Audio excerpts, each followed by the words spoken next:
بسم اللہ الرحمن الرحیم۔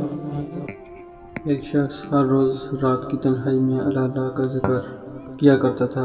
اس کام میں اس نے کبھی ناغہ نہ کیا تھا۔ ایک دن شیطان نے اس کے دل میں وسوسہ ڈالا کہ اے شخص، تو ہر روز رات کو اللہ کرتا ہے اور ایک مدت گزر گئی اس کام کو کرتے ہوئے، لیکن کیا کبھی ایک بار بھی اللہ کی بارگاہ سے جواب میں لبیک ہوئی ہے؟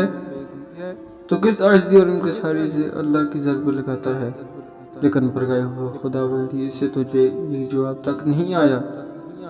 اس شخص کے دل میں اس خیال کا آنا تھا کہ وہ پریشان ہو گیا اور شکتہ خاطر ہو کر لیٹ گیا۔ خواب میں اسے حضرت خضر علیہ السلام کی زیارت ہوئی۔ اس نے اسے پوچھا، اے اللہ کے بندے، تو اللہ کے ذکر سے رک کیوں گیا ہے؟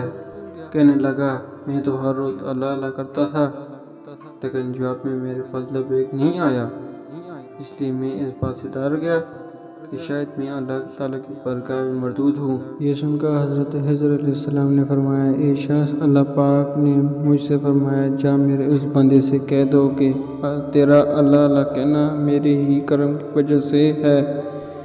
کیا میں نے تجھے اپنے کام میں نہیں لگا رکھا ہے؟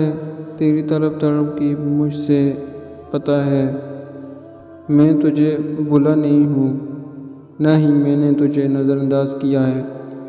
تیری ہر پکار اور ہر بار اللہ کہنے پر میں تجھے 1000 بار لبیک لبیک کہتا ہوں۔ تجھے یہ سوچ کر یہ عمل، یہ طلب میں نے ہی دی ہے اور میں نے ہی تجھے اس کام پر لگایا ہے، اور اصل میں مجھ سے زیادہ مجھے ہی تیرا اشتیاق و شوق ہے۔ اس شخص نے خواب دیکھا تو ہڑبڑا کر اٹھ بیٹھا اور فوراً صدقے دل سے تائب ہوا، اور پھر دوبارہ اللہ تعالیٰ کے ذکر میں مشغول ہو گیا۔